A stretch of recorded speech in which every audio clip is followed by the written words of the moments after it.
Hello and welcome to No Load Time, episode 54. My name is Obed Velez, and with me is Spidey's number one fan, Mr. Julian. What's up, guys? Definitely, Obed. This might be my favorite episode potentially. If it's all things Spider-Man, you know that I'm gonna be have a big smile on my face the whole time.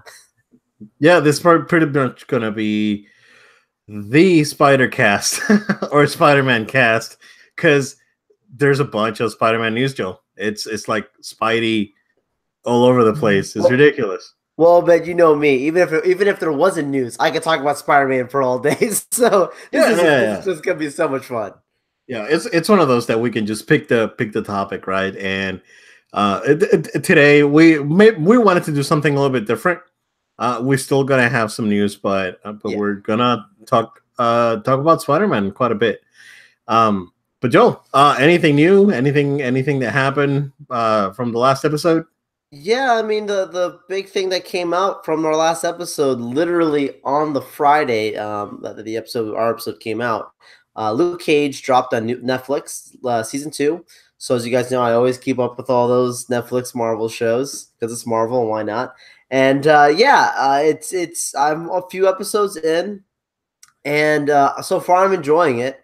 I really like it. I think it's cool because I don't know if you've seen any of the trailers, Obed, for the second season, but the route that they kind of were going is more of Luke Cage feels like he's invincible. So, like, you've got that scene you see in the trailer, and you'll see earlier in the episode where he's like, you can't, like, shoot me, you can't break me, you can't, like, mess me up. Like, I'm going to come for you, like, Harlem's mine. Because he's basically telling he's basically gets pretty sick and tired of these crime lords and these guys messing with him, and he's like, literally, he's a bulletproof man. So like they just can't stop him. He's just sick and tired of the nonsense. And then obviously there's some stuff going on with the government too, the local government, police station, and politics and whatnot that unfortunately helps those that are doing crime locally in Harlem. So he's having a very hard time, frustrated, because how could he be so powerful and yet things are still not that great? So it's a really strong, interesting arc that they're going with.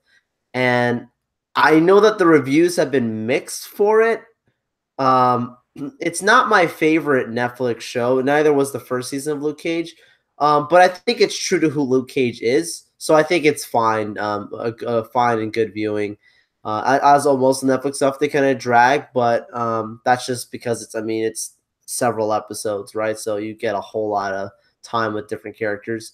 But yeah, it's a good watch so far. As I progress, I'll definitely continue to update the show. But I'm enjoying it. Cool. I still haven't watched that first season. I know I liked him enough in Jessica Jones, but I never went back and watched the first season. I still haven't watched Defenders. That's as much as I love Daredevil, I still haven't seen it. It's ridiculous. Wow. I need to catch up. I know there's It's this anime, man. And there's so much now. Like it's now they just keep dropping now every year, all these episodes stuff. I'm not complaining. I love it. But definitely, if you're not a Marvel person, like there's only so much Marvel you keep up with, right? So, but for the fans, which is who they're catering to, we could take more and more and more. We're happy as long as it's good. Yeah. Nothing new with me. I didn't busy weekend. I didn't get a chance to do a lot. So nothing new to report, sir. Safe. Safe, yeah. Joel, I do have breaking news. As always, we keep our eyes out for breaking news.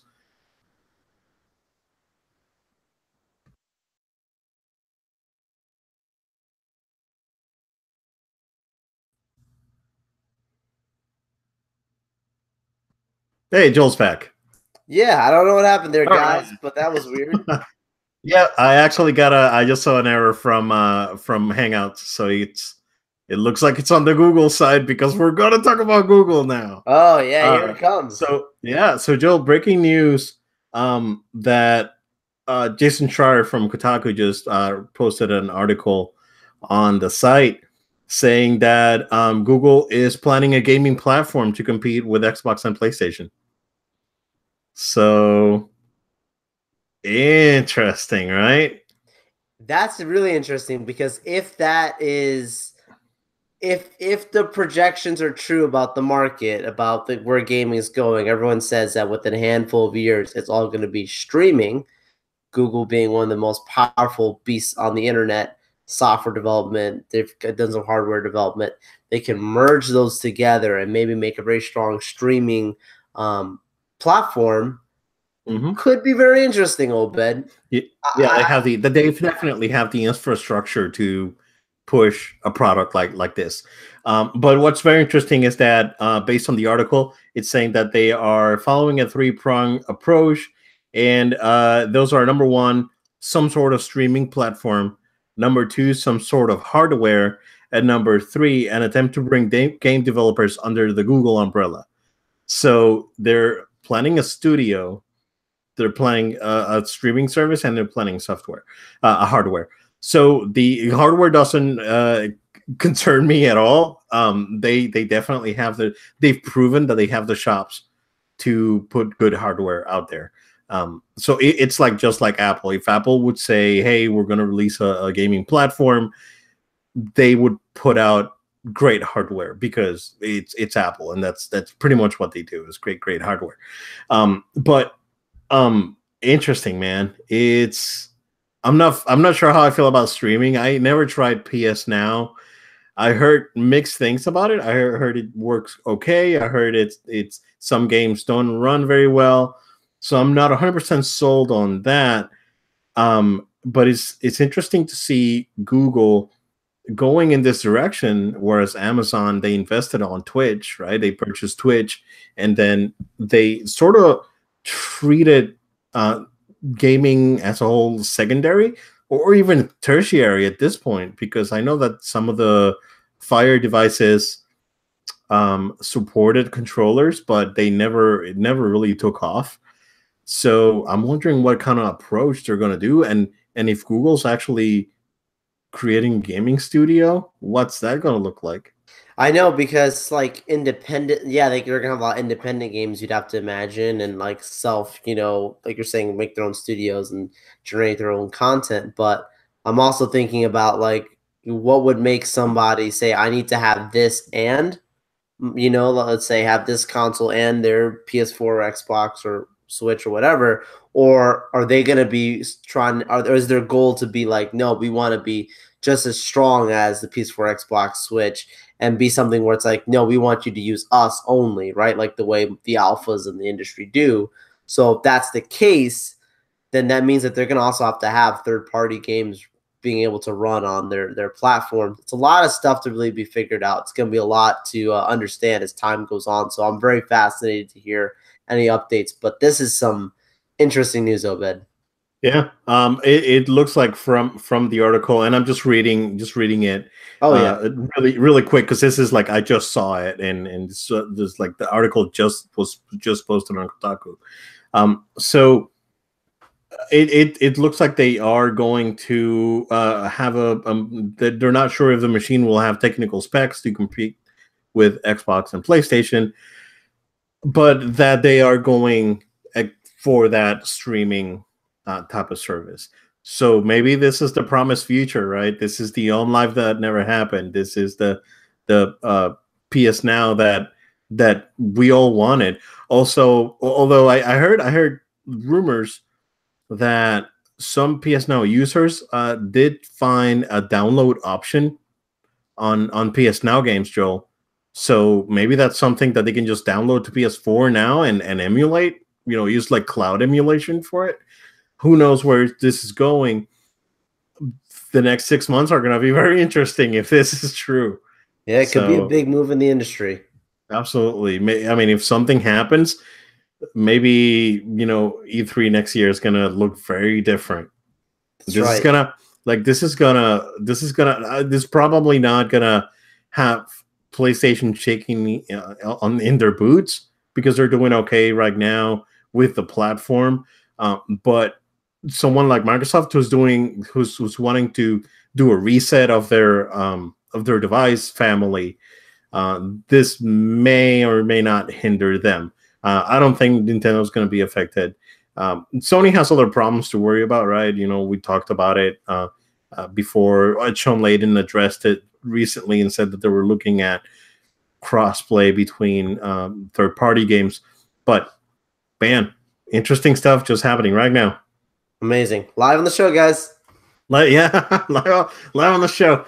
But Jill, just a couple of things that I want to talk about. We've talked about EA and their treatment of both properties and gaming studios.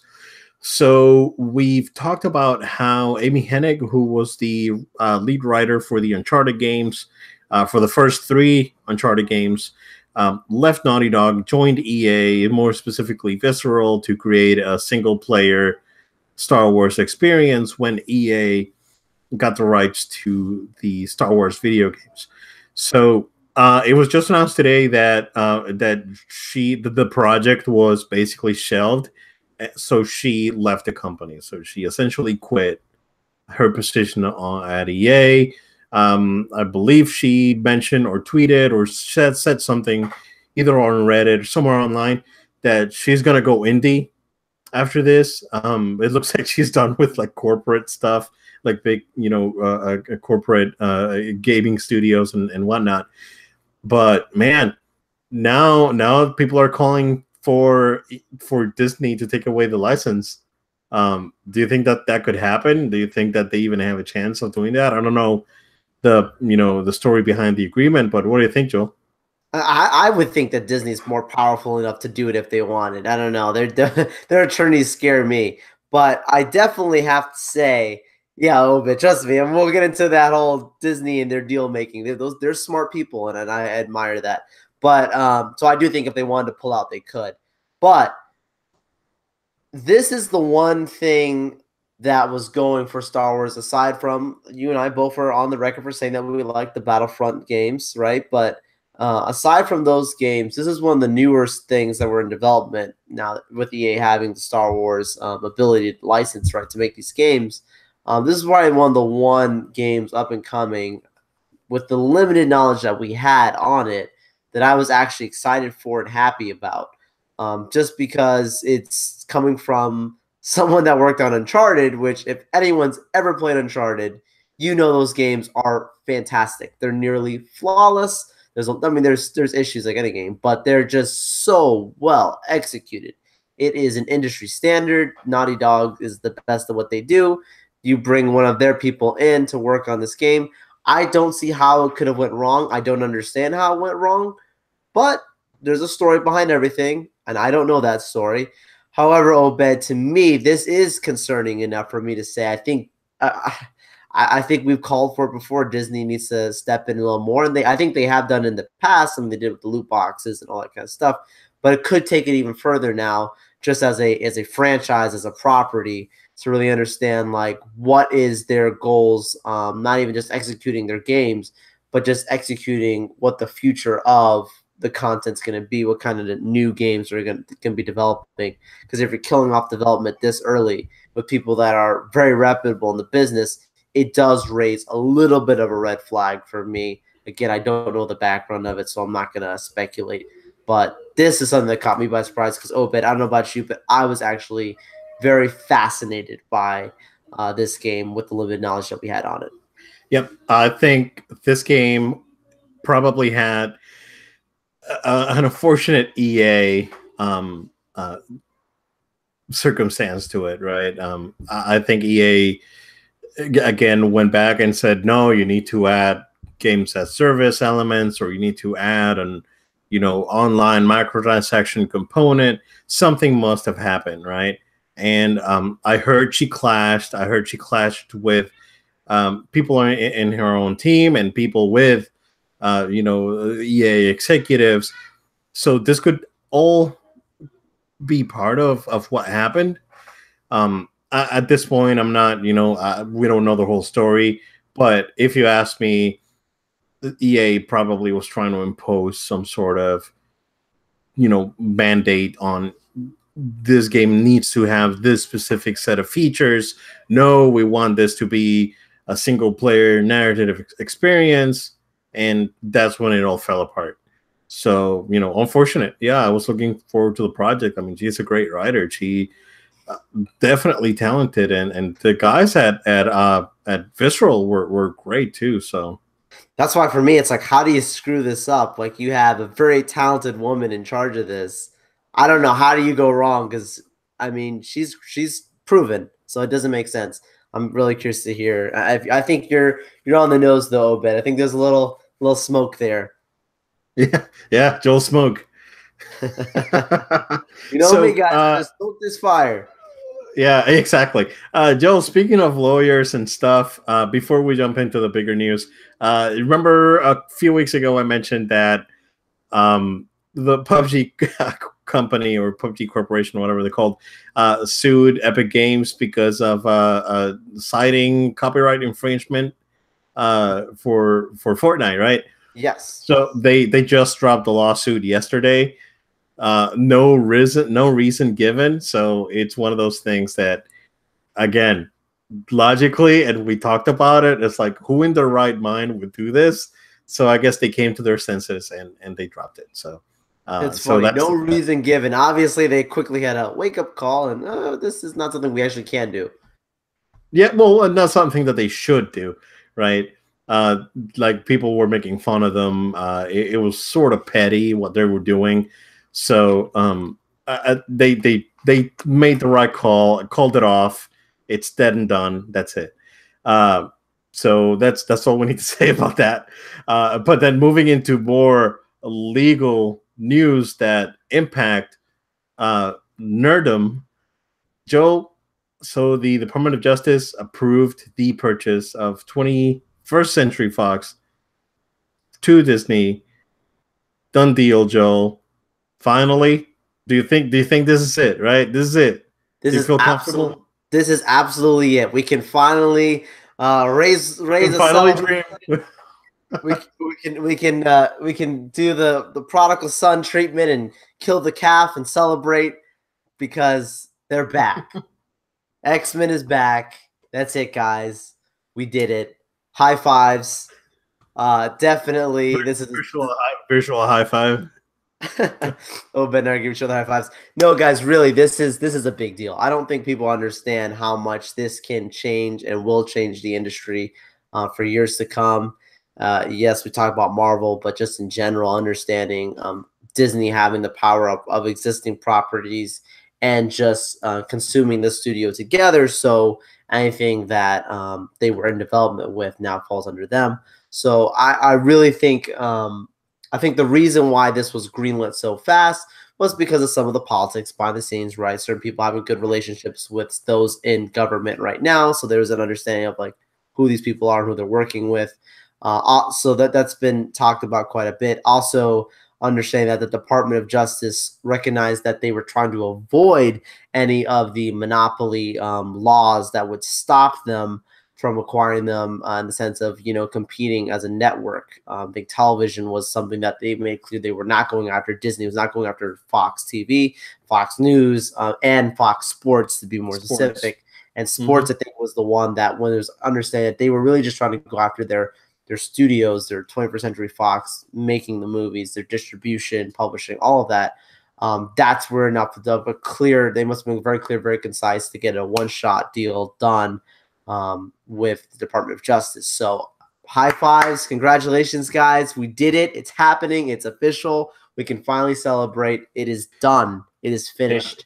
Yeah. It's now just the process of Disney figuring out fully what their plans are, and they've got plenty of time to do it. So trust me, it's gonna be great. Yeah, they already have it. I mean, you know how fast they incorporated Spider-Man into the MCU. Well, it didn't take them 6 months. It said it was like, oh, Spider-Man's gonna be on Sony and Disney or Marvel are working on getting Spider-Man into the MCU, and then we get a trailer with Spider-Man. It worked like that, in a few months. So two things, Joe, makes me think what's going to be added to Dark Phoenix, to X-Men Dark Phoenix, because that comes out, that got delayed till next year. Maybe that'll be connected somehow, maybe. hopefully, right? I would like it. I lean towards the sense that's not going to happen, but I would like to see it happen. We'll see. Yeah, and then of course, how if there's going to be any changes to Avengers 4, that's going to be another interesting thing. But Joel, do you think that we may be able to get Fantastic Four and Spider-Man together finally in one of those crazy hijinks and some intergalactic shenanigans? What do you think? I think, look, we're talking about Marvel Phase 4. Why not let it be Marvel Fantastic Phase 4, dude? Like, I'm not saying it has to be all about them, but I think this is like one of those untitled movies we're looking at, like 2021, 2022. They've got movies out to what, 2024, I think now, technically, on the tentpole. Yeah. Like November, and they're like 3 movies a year. Heck yeah, Fantastic Four has got to be one of them, because I know Marvel's probably biting at the chomps to get back the beloved Fantastic Four, which, by the way, was the very first heroes that they had come out under the title of Marvel Comics, the Fantastic Four. So it's Spider-Man is precious because he's been there from the beginning, but I think Fantastic Four and then obviously X-Men are huge for them. So I think those are the ones that go right away greenlit. And I do think it makes a lot of sense to bring Fantastic Four into maybe a new Avengers setup where you have them interacting with the Black Panther, which was also where Black Panther originated with the Fantastic Four. It's amazing how much is connected to the Fantastic Four when you read the comics. So I'm excited as a fanboy. Yeah. So we'll probably just start going into the Spidey cast here, where it's going to be a soft transition over, because we're going to talk about, again, what could the Fox thing mean for Spider-Man? How, is he going to go back and interact with the X-Men, interact with the Fantastic Four? What sort of expansion is going to happen? But I'm really excited, Joel. I've been saying it for the longest since you've known me. It's like, man, I wish Wolverine and Professor Xavier were in Infinity War. That'd be pretty cool. So we'll see how much they retcon too. Like, hey, Wolverine saved Captain America back then, and he just doesn't remember because he got frozen and lost that part of memory. Things like that, right? We may get some retcon stuff like that, and I would love that. So, done deal. I'm wondering where a lot of these properties are going to fall. Fox has a decent lineup of movies coming out. They just announced that Predators movie, the Predator, which looks okay. It doesn't look great, but it looks like it's going to be fine. And other bigger franchises that Fox has, of course, now Disney would own Avatar, which is already incorporated in their theme parks. They fully will own the rights to Star Wars, which that is a big deal. We talked about that and how that would impact the original trilogy. But yeah, it's done, and I'm excited. I'm definitely excited for that. It's good times to be a fan. Yeah. But Joe, let's jump in. Spider-Man has a new title for the next movie. If you watched Infinity War, spoiler. But Spider-Man's coming back. So Joe, go ahead, man. What did Tom Holland do this time? Yeah, so we've always joked about, I don't know if I know we've said it on the podcast. I know you and I have talked about this before, but Tom Holland has been infamous for almost spoiling or actually spoiling things. Again, if you haven't seen Infinity War, you might want to cover your ears for a little bit. But during the Infinity War actual premiere, he literally said before the movie aired, "Don't worry, guys, I'm not actually dead." Like, he literally said that out to the audience, and people were like, "What?" And then they watched the movie like, "Oh, snap!" But I mean, anyone in their right mind knew that was not the case. But just it's not really that much of a spoiler. But anyways, Tom Holland was now put in a very clever situation. It's not a spoiler. Marvel let him do this. Marvel planned this. They're not going to let this just happen. But he was at, I forget which Comic-Con, a local smaller Comic-Con, the event that he was at. And after his panel or before his panel, I think it was after, he was behind the scenes recording a little video for his Instagram. And he's saying, like, sorry, guys, I know not a lot of news is coming out about Spider-Man, and we're literally a couple weeks away from starting to film our sequel. And I'm sorry I couldn't give you guys the information. Holds up a tablet that literally says on it, Spider-Man Far From Home, and then puts it down. It's smiling, revealing to us that the title of the sequel for Spider-Man Homecoming is Spider-Man Far From Home. Now, Obed, it's interesting that that's the title because I know immediately everyone's first thoughts is, oh, space, right? This guy's literally the last thing you see in Infinity Wars. The guy is fighting in space. I think that you're taking the title out of context if you're thinking the movie's going to take place in space. The Far From Home thing, and I wish I would have saved this article because I was like, it's a rumor, so I'll take it with a grain of salt like most rumors. But it makes a whole lot more sense now that you hear the title. There was a rumor maybe a month ago of where the locations were going to be for Spider-Man Homecoming sequel, Spider-Man Far From Home. And it was talking about how there was something to do, I think, with like a school trip or something along those lines where he was going to have to travel and be at this other location. And it gave very strong details about like how Mysterio was going to be incorporated because of his location, what he's been doing, and all this kind of stuff. And when I hear this title, I'm like, oh my gosh, that probably was actually true, that rumor. But anyways, I'm really excited for the sequel of the movie. I'm on the record for saying I think Spider-Man Homecoming is one of the best. There's an argument for it to be the best of Spider-Man just because it's a portrayal of an authentic age, timeline, and characters of Spider-Man that we know. But I think this sequel is going to be just taken even better. No confirmation on John Watts actually returning to direct. I believe he is. There's no confirmation on Jake Gyllenhaal playing Mysterio. We believe he is. I think it's the same thing as with Comic-Con when they had Benedict Cumberbatch like down to play Doctor Strange, but they never announced it at Comic-Con when we all expected it, just because there was no pen to paper. I think it's the same situation here. I think Jake Gyllenhaal has it. I just don't think there's no ink on that paper.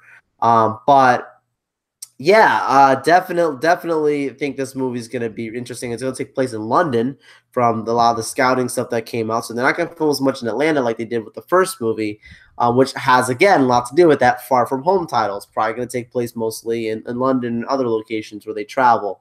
I think it's a great title. I think the first title was really clever, sort of Homecoming, and he's coming back home to Marvel. Now the Far From Home, I think, is really cool, especially with after the events of Infinity War. Kind of teases people what they're thinking.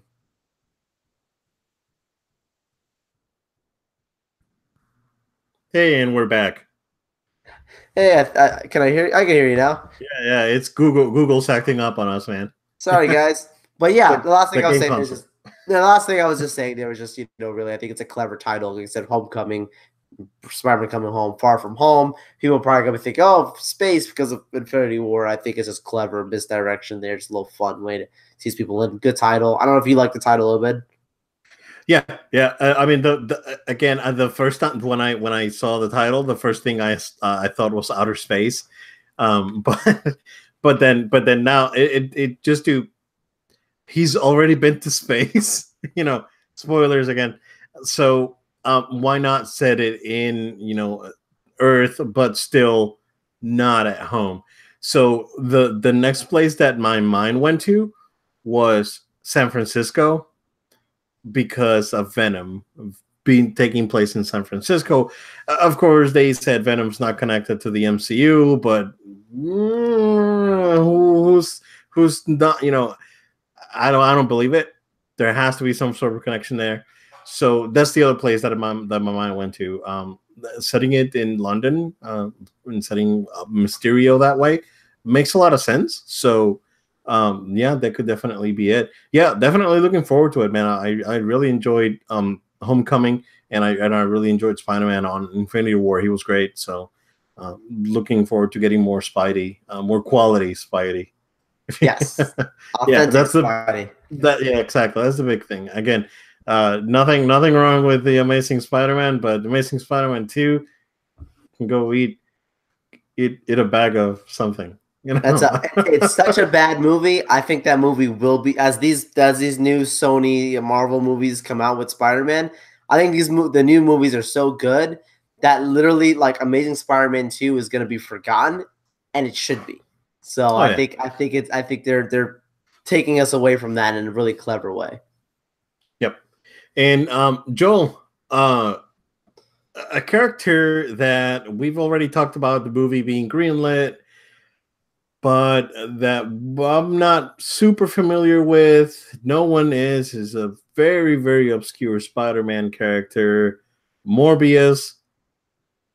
Jared Leto got casted as Morbius, Joel. Maybe a good choice, but at the same time, is he done with the Joker? Obed, I think I'll start off with the pause. I'll go the sandwich route, right? Something nice in the middle. So to start off this way, no one asked for this movie, and when you go out there and say, "Oh, I'm so excited to see this Morbius movie," people are gonna look at you weird, and that's just because it's a weird title, it's a weird character, and nobody knows who he is. Mind you, if you would have said Iron Man before 2008, you would have also been looked upon weird. So context. Anyways, casting Jared Leto as Morbius, that's a good choice, and I have mixed feelings about Jared Leto as an actor, just because certain roles, obviously, he's well regarded in other stuff, the Joker, not as, fond of. I'm just saying, like, as an actress, there's certain lanes that you do really well and other ones you just don't. And that doesn't mean you're not good. It just means, staying in your lane. But I actually think this is a good choice for Morbius. I actually think Jared Leto is a good choice. But with that being said, I have zero interest in this movie. I don't think this movie is actually going to be made. I actually can see this movie dying at some point. And if it does end up being made, I don't think it's going to do that successful. It might just be a one and done spinoff kind of deal. But I know the idea for Sony is really just to try and create more spinoffs from Marvel, from their Marvel characters that they have the rights to. They don't want to just depend on Spider-Man being in the Avengers. They want to make some money off of it. Amy Pascal, to be specific. So I don't think this movie still doesn't make any sense to me. But if you attach this name to it, okay, I'm not in, but I mean, okay.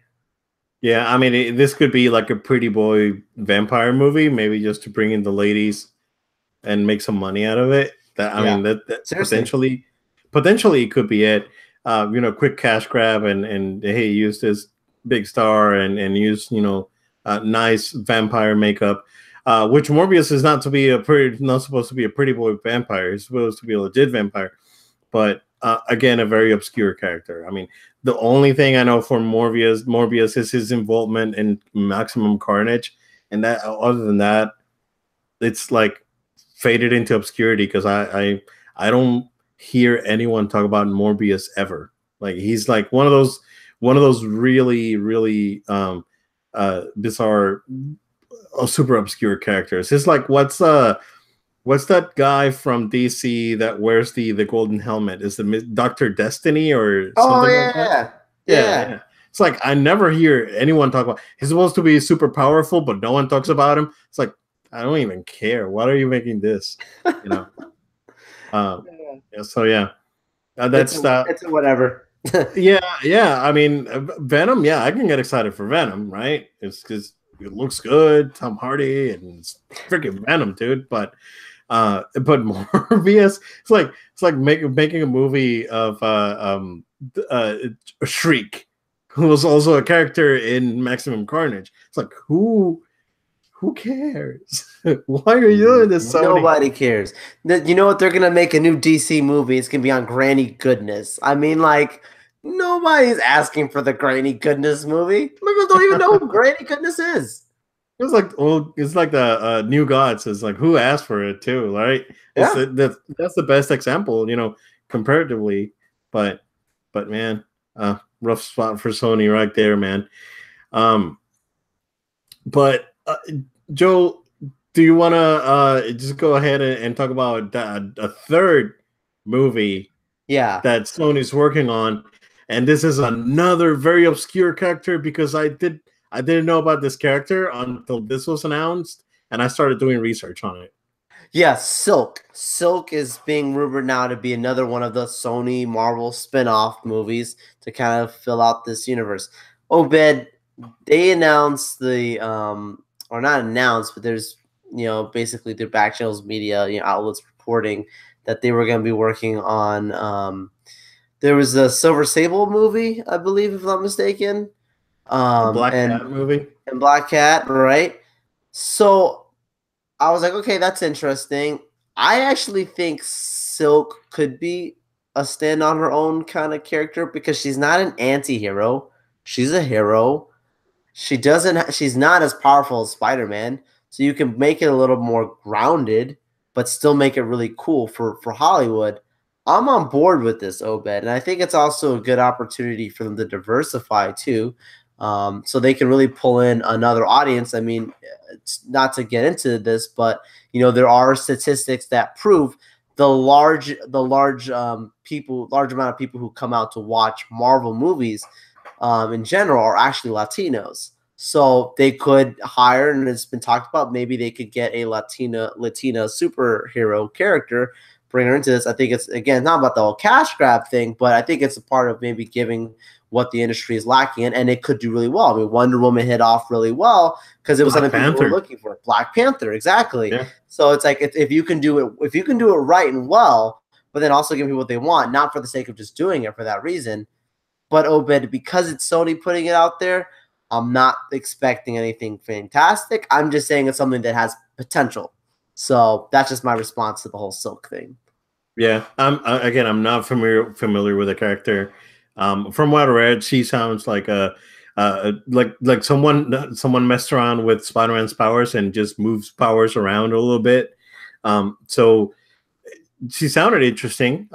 So maybe it'll turn out okay if they get the right people involved. It could be a good project, but it's one of those things again that it's a obscure character that you need to create. You need to create awareness of the character first, and then move into picking the right people. So or picking the right people, and once you pick the right people, it's happened before, right? Where you pick the right actors, and they go out and they do your PR. Sure. Like, oh no, we're putting it out there because of this, and we want to empower Latino girls into being superheroes and all this stuff.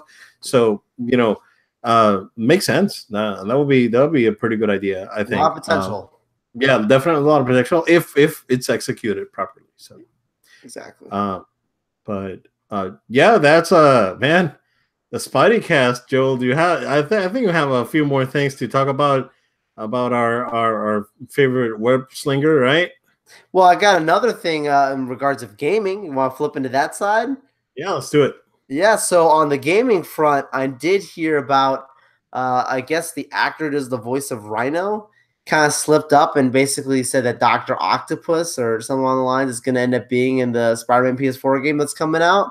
I'm like, okay, that's another major villain. Like, that's not one you just sneak in there. Like, that's Dr. Octopus is legit. So yeah. I don't know what capacity he could be in this game.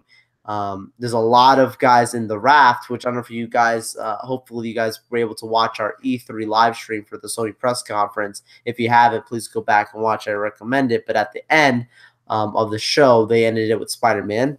And with the Spider-Man gameplay that we saw, that they kind of between the cutscenes and going to gameplay, they showed us the raft, which is a very major prison for Marvel characters, and basically all the major Spider-Man villains are being kept there.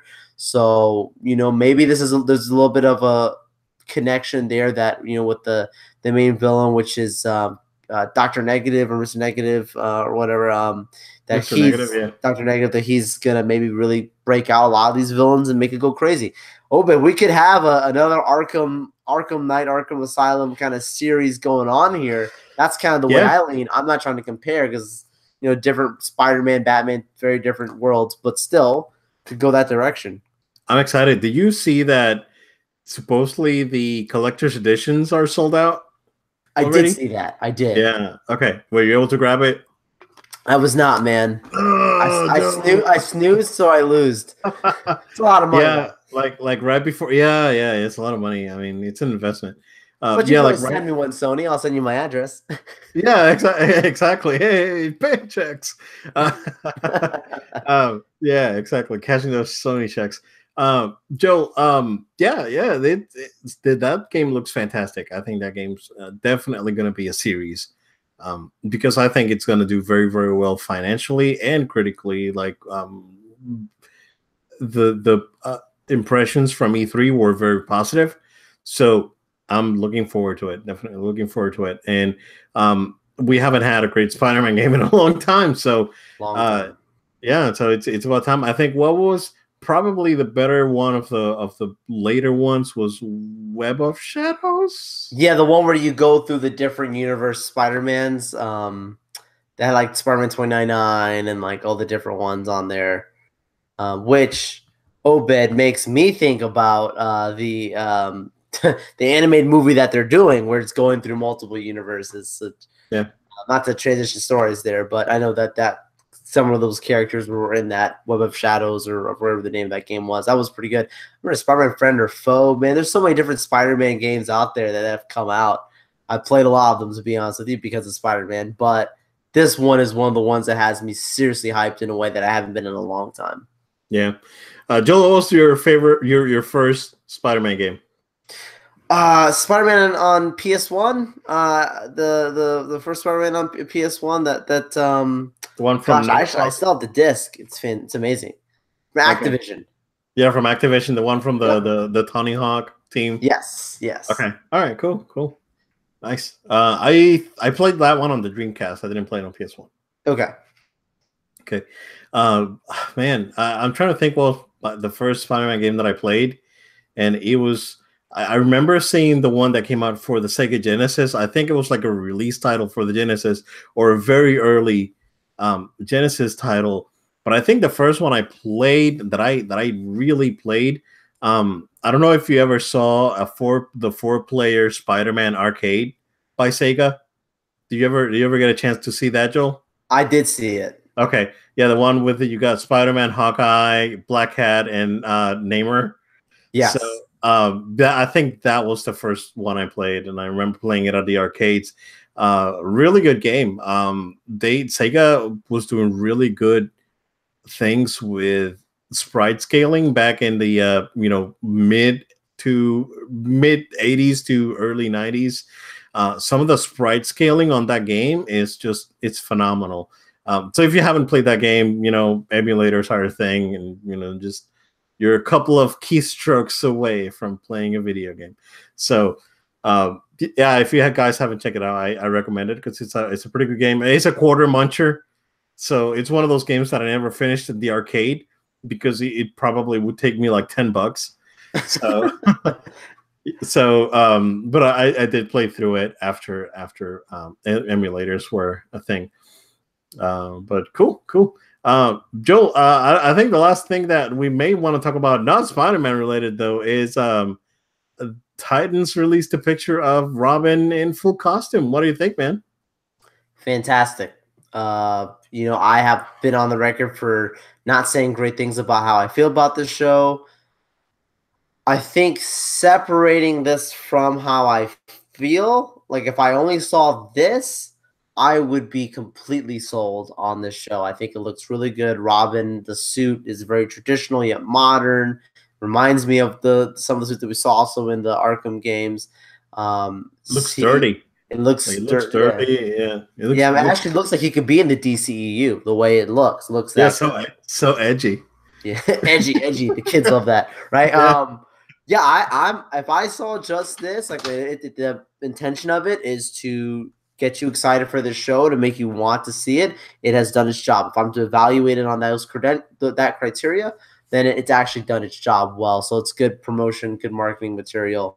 I think for just anybody looking at that, and makes you not think about necessarily, it depends on the person, but may make you not think about the other leaked set photos. We'll see. I mean, this guy's me, dancing around. Maybe they're changing things. Yeah, I was gonna say, this is probably the best thing they can do after pretty much the entirety of the internet, including ourselves, just took a giant dump on those pictures. Ripped it apart, man. Oh my goodness, that was bad. Talk about something that was straight up bad. Like you can, Shazam looks cheesy and whatnot, but this was just straight up not good. So this is the best. Yeah, the best thing they could do definitely is come up with something like this. But that's what I got, man. I don't know if you got anything else. No, I don't have anything else for you either. I'm going to go ahead and wrap this show up. So, guys, thank you so much for taking time out of your day listening to us here in No Load Time. Guys, I want you to make sure you stay connected with us on social media. So go ahead and follow us at No Load Time. That's at No Load Time on Facebook, Twitter, Instagram, and Twitch. Guys, if you're following us on Facebook, I do want to say this. Please make sure to follow us if you aren't already, because during, as I'm going to be covering all the stuff at San Diego Comic-Con, I'm looking to do some Facebook Lives. So please make sure to become a fan of No Load Time on Facebook, because I'll be trying to cover as much as I can while I'm out there. Not doing live from San Diego, sorry, from the convention, but in San Diego before or after the day. But also wanted to go ahead and tell you guys to make sure you subscribe to our show, because that's important, right? So hear all of our latest episodes or watch our episodes. So we're on YouTube, we're on iTunes, we're on SoundCloud, we're on Google Play. So go ahead and subscribe to your iTunes subscriber. We would really appreciate if you could drop us a review. That'd be great. Also, feel free to shoot us any emails to noloadtime@gmail.com. That's noloadtime@gmail.com. We always love to hear feedback, questions, what have you. Maybe even address it here on the show. Thank you again, and we look forward to our next episode of No Load Time. Also, Joe, real quick, if you made it through the entire episode, next week we're not going to have a show. That's so important. Next week is holiday week in the U.S. 4th of July is coming up. So we just decided to take the week off and just take it easy for a week and take a well-deserved rest from all the E3 craziness and also work. And before Comic-Con comes, man, it's going to wear me out. Yeah, exactly. So so we'll be back on July 12th. So most likely that's going to be when our next episode is going to be either up on YouTube or posted on the podcast services. But again, thank you guys for joining us, and we'll see you again next time. See you guys.